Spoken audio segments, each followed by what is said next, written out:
And so I wanted to spend some time talking a little bit about the possibilities for everyone in the room in this age.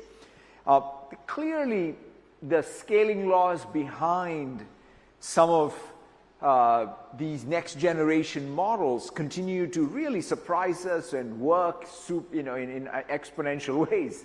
And you now have these capabilities, right? Whether it's take the natural language interface, right? Now the original dream of the sort of the founders of computing, like Engelbart, was always, can we have computers that understand us versus us understanding computers?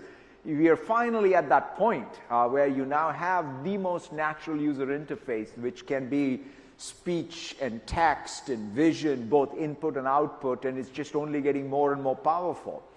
We also have more reasoning and planning capability, right? We have been digitizing information all through, but now you have a new reasoning engine and a planning engine to apply on top of all of that digitized information.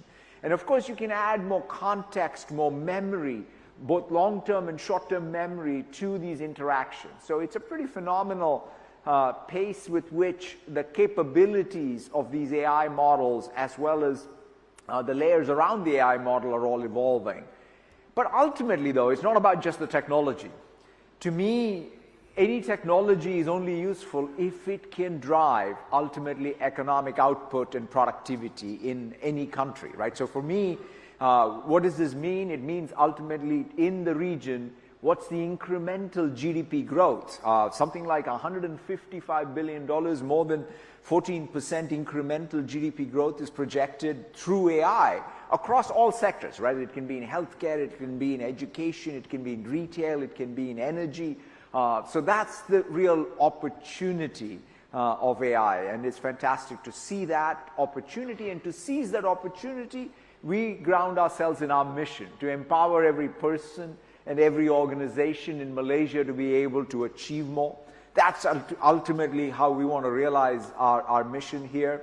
And to that end, we are building out a complete cloud infrastructure and a cloud stack, starting with infrastructure to data, to the tools, to the application layers, so that you can now have the power of all of this technology so that you can build more technology. Because we as a platform company are very, very focused on building world-class platforms to empower every developer, every company here to be able to build more. And of course, all of us collectively also want to drive business outcomes, right? Every organization wants to improve how they interact with customers, how they interact with their own employees, how they bring about efficiency in every business process internally, as well as bend the curve on innovation in any organization, right? Those are ultimately the business outcomes that we focus on. And to be able to sort of drive that is really our collective opportunity. Now, to go about it, I would say there are three things that any organization, whether it's in public sector or in private sector, whether you're a small startup or a large company, that I think one should take advantage of. The first imperative for me is adopt the best, latest tools inside the enterprise, inside the organization. In other words, don't reinvent the wheel. And that was the inspiration behind Copilot. We wanted to build out Copilot so that you have the ability to tap into the world's knowledge as well as knowledge inside your organizations, and then to be able to really act on that knowledge. That was the vision behind Copilot. We best captured it, I would say, in an ad that we played at the Super Bowl a few months ago. So I just wanted to roll that video to give you a flavor for it.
I truly love the spirit it captures, right? It's not about the technology, it's about watching me do things, right? It's the ability to create, whether it's a document, an image, or code. It's about being able to decide, make better judgment decisions, and then ultimately to act on all of it, right? So to me, that's the real power of AI in the hands of every person and every organization. And we're already seeing unbelievable data around productivity, right? So when we deploy Microsoft 365 Copilot, we're seeing organizations able to move things faster. In fact, just like how in supply chains people talk about inventory turns, we talk about knowledge turns. That means knowledge is getting created faster and diffused faster throughout the organization.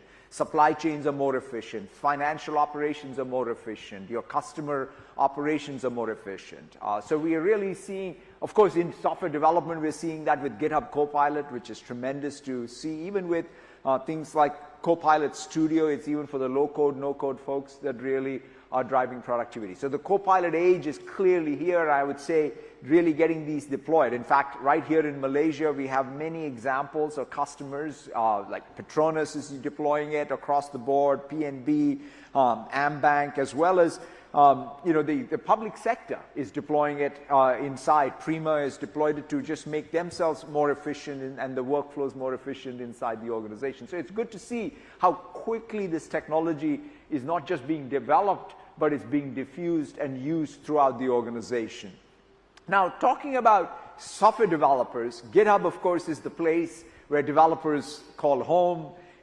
And it's great to see that we have more than 600,000 developers right here in Malaysia. It's growing 28% year over year, so there's tremendous amount of growth in the GitHub community. And one of the fascinating things has been Copilot for GitHub, right? We conceived, in fact, that's probably the first hit product of this generative AI age. And when we conceived it a few years ago, when we said there can be an AI pair programmer for every software developer, a little bit we know that it will become the thing that every software developer now loves to use to be able to sort of really bring back the joy in programming, bring back the flow in programming, because in some sense we had taken some of that out because of so much of the stuff that was happening out of band from, say, even being immersed in your IDE and staying in the flow. And the AI pair programmers brought that back. And now, just a couple of days ago, we launched the next phase of it, which I think is going to be really revolutionary, which is GitHub Copilot Workspaces is in technical preview, which completely now takes what is just a Copilot, which is an AI pair programmer, to the next level where you now start with an issue that comes in, a plan gets generated, that plan that you can then as a developer edit, and then that plan gets executed across the entire repo. That means you can edit multiple files, accept the changes, and then you put a pull request. So think about what an entire workflow of a software engineering team looks like with GitHub Copilot Workspaces. So to show you that, I wanted to invite up on stage my colleague Karan to show you GitHub Copilot Workspaces and GitHub Copilot itself. Karan, welcome. Thanks, Ratan. Let me shake your hand. Thank you. All right. Today I'll show you what GitHub Copilot can do for you and how it can help you be more productive. And I'll also give you a preview of GitHub Copilot Workspace that we announced this week. All right.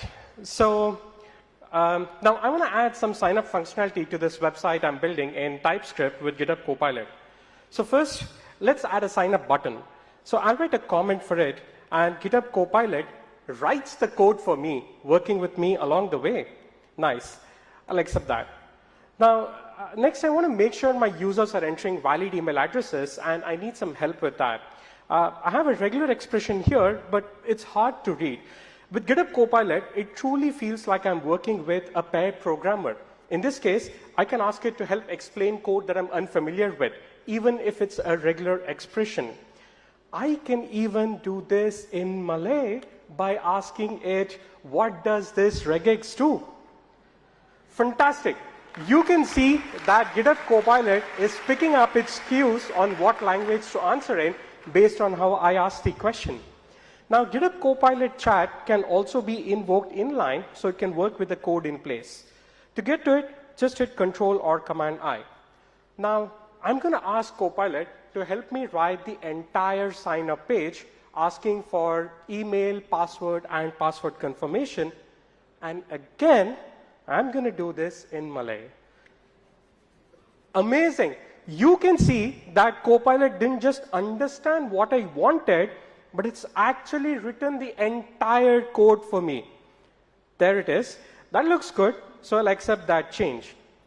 But like me, GitHub Copilot doesn't just live in the editor, it's also with me on github.com. So GitHub Copilot can now provide a description of changes in a pull request. It doesn't just list the changes, it also gives you useful, meaningful description of what the change does. And it even gives you deep links to specific lines of code that I've changed. And there it is. That's it. I've shown you how your multilingual pair programmer can help you be more productive. But there's more. Today, I'm excited to show you the technical preview of GitHub Copilot Workspace, a Copilot native development environment that helps you jumpstart every task while working in natural language. Let's see it live in our demo. Now, so far we've written a sign-up page, but we also need a login page, right? So we can start off right from an issue where our requirements are described and begin development with Copilot Workspace. Copilot Workspace derives context from your issue and your code base to create a detailed specification with proposed changes. It generates a plan on how the specification can be implemented by referencing relevant files in the code base. Copilot also helps you implement this plan by making changes to relevant files in the code base. Now, you can also make edits to the specification, the plan, or the implementation to suit your needs. So I'm going to make one small edit right here within my browser to suit my application. I'm going to just add this. Now, Copilot Workspace also comes with a complete development environment running in Azure, complete even with a terminal right here in your browser. You can also see a live preview of your app running in this development environment, so you can quickly iterate and see what code you're building, edit, and make it suit your needs.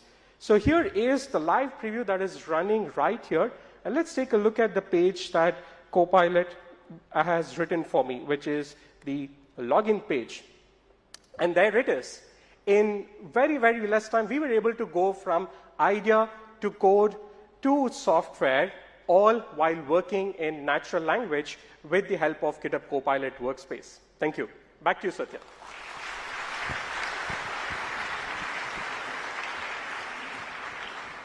Thank you so much, Karan. Every time, he hits Sash explain on regular expressions, programming looks easier again. It's just wonderful to see. And I think that this GitHub Copilot Workspaces, as I said, is probably going to be one of the most transformative things, because in one of the benefits of a software development environment is you even have these reasoning traces, because you have a compiler, you have an interpreter, and the ability to then be able to use AI to guide even the entire process with the human in the loop, I think is a very powerful prototype of what I think you can expect in many, many other domains. So we are very excited about this. Now, the next imperative I want to talk about is all around the all-up cloud infrastructure that you can use to build your AI, right? So we talked about how we're building all these copilots, and one of the things we've done is we've taken all of the underlying services and the primitives and made it available as first-class part of Azure as Copilot Stack, starting at the very bottom with infrastructure. In Azure, we have more regions than any other cloud provider today, with 60+ regions, 300+ data centers. The Malaysian region is coming live later this year. And on top of that, we are expanding. I'm really pleased to announce today that we are expanding our investment in Malaysia with $2.2 billion.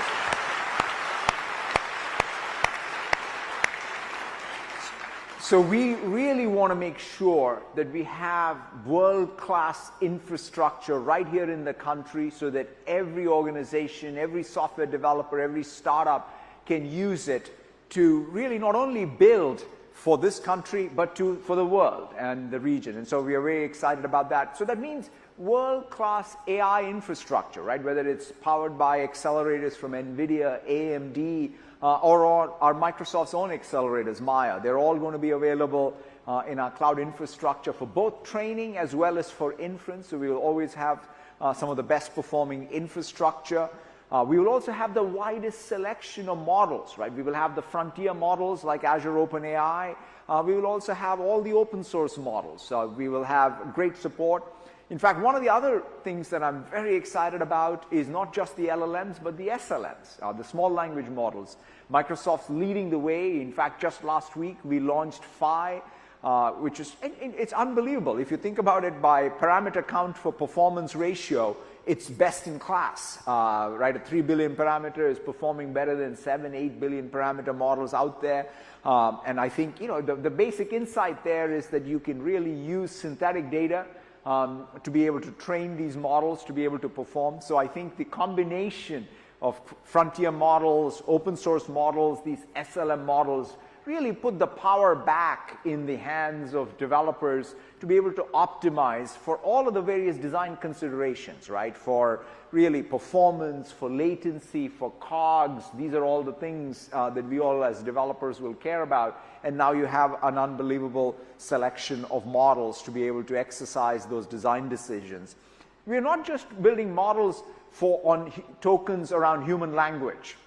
We're also building models with the language of science, right? So one of the most exciting things that I think will, in the years to come, we'll find is that we will have real breakthroughs in the scientific process itself that will really accelerate our ability to create new materials, new compounds and molecules, right? So one of the things that we recently did was use a material science model to generate a new compound, which we then fabricated, where we were able to reduce the lithium content by 70% for a new battery, right? So think about the energy transition priority that we all have, and to be able to use AI to really help us accelerate the energy transition. I always say, can we compress 250 years of progress in chemistry into the next 25 years? And it seems that it's possible. On the other extreme, even in biology, we are working, for example, with Giddy, which is really helping with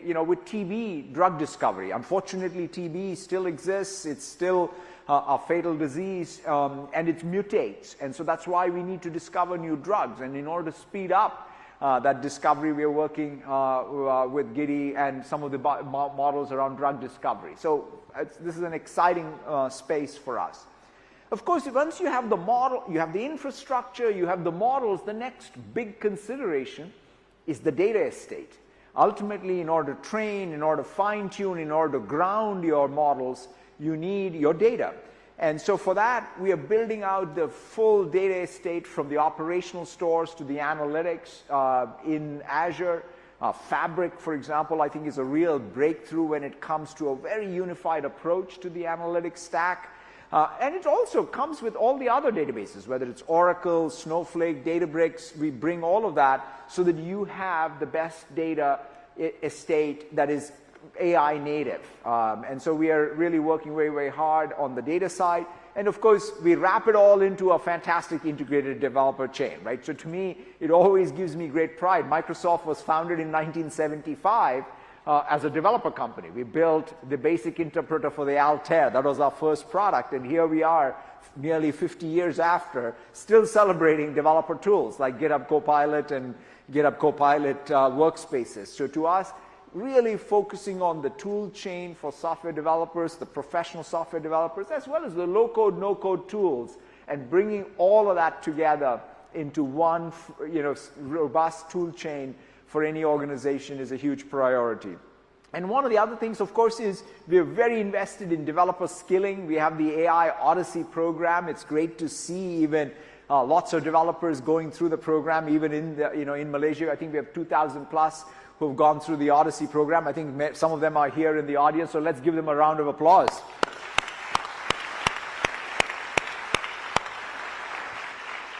And we have many, many customers. I had a chance to just meet lots of developers who are building AI solutions right here using some of these technologies I just talked about. An agri-tech company that is using everything from IoT to AI and even humanoid robots to completely revolutionize agriculture.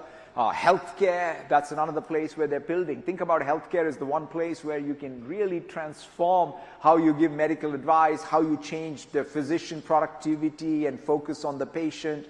Another area is education. And of course, even large enterprises like Prudential are able to completely transform everything when it comes to their customer experience, when it comes to their agent experience, and deploying some of these AI tools broadly within their enterprise. So it's fantastic to see, again, how fast this technology is becoming real in the hands of software developers here, and then, of course, real in the broader society, right? Coming to Malaysia and to know that there are AI tutors available in education, there are AI doctors available for medical advice, or there is agri-tech being revolutionized by AI. That's unbelievable in terms of the speed of diffusion of tech.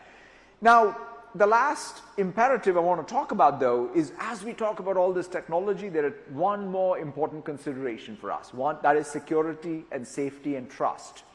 Because ultimately, all technology adoption is governed by our ability to trust that technology.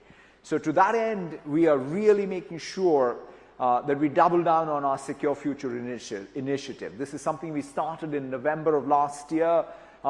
It is all about shifting left, right, which is about security by design, security by default, and security operations. These are the three major design principles for us, and we are really driving that across 6 pillars, and we intend to make rapid progress on really ensuring the best security for all of the cyber estates that we protect, and sharing all of this as a robust set of end-to-end products that you can use to implement zero trust environments right inside of your organization. Everything from endpoint protection to identity to app and infra protection, as well as compliance.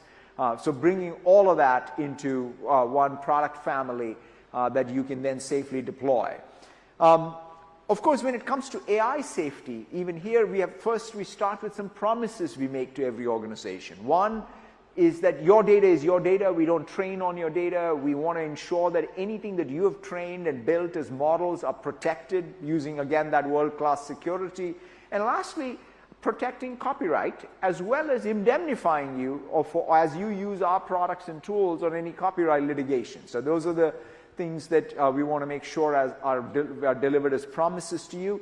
And we have also taken a very principled approach to safe deployment of AI. In fact, back in 2016 is when we came up with AI principles, and we have now translated these principles into engineering practices that we have also then developed them as services in Azure AI. So when you use Azure AI, you have all the safety services right there that you can use when you're building a healthcare app, an insurance app, or any application. You can use the same set of services we use in order to do safety around our applications like Copilot, and use that in practice as you deploy them. So we're very, very focused on responsible AI software development. Now, I want to close out where I started, which is our mission ultimately is about empowering every person and every organization in Malaysia to be able to achieve more. At the end of the day, for us, it's about being able to really ensure that the human capital is getting all the skills, right? Whether it's in primary school or in graduate school, whether it is in computer science education or in liberal arts education. How do we ensure that the right skills are there for the economy that is getting created, the jobs that are getting created, so that we can all, in the age of AI, exercise our opportunity and exercise our economic well-being. And so to me, that is, I think, the most paramount importance. And so to that end, we're very excited about another announcement we made this week. Around 2.5 million people in ASEAN getting skilled in AI. We will have more than 200,000 people in Malaysia getting skilled in AI. So it's exciting to see that.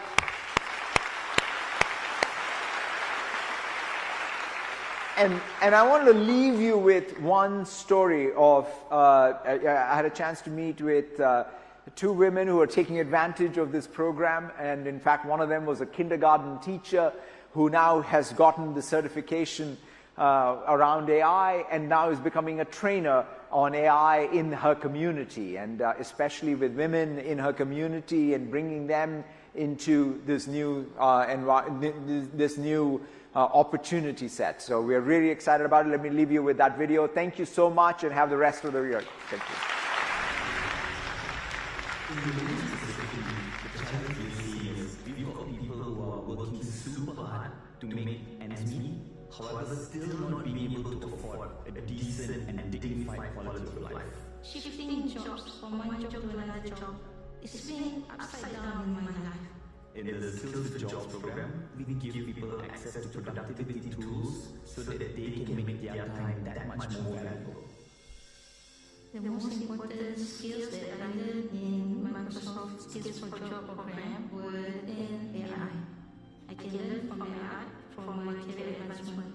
Now, I'm working in a construction company as an administrator. They give me more salary than I expected. And on top of that, I've been chosen as a trainer for Microsoft. My interest is giving knowledge to other people.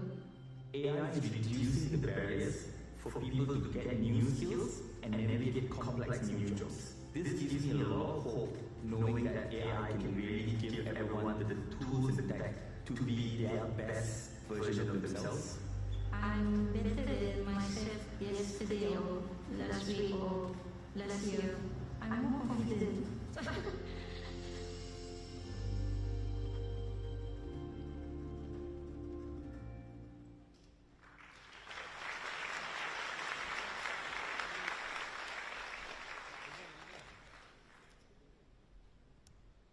Wow, wasn't that super amazing? Once again, ladies and gentlemen, a round of applause for Satya Nadella, CEO and Chairman of Microsoft, as well as Karan, who showed us this amazing demo.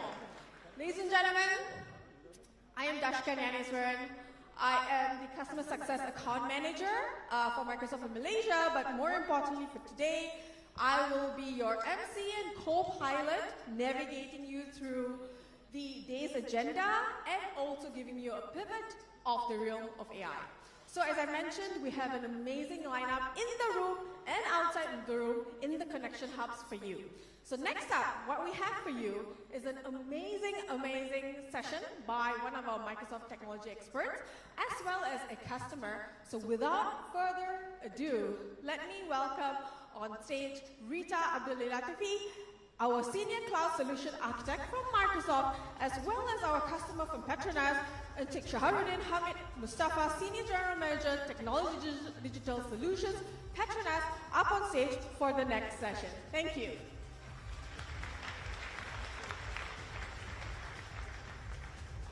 Thank you so much for this introduction, and I'm so amazed to be here right after Satya, right? So it's not going to be as engaging, I guess, but we'll try to do our best.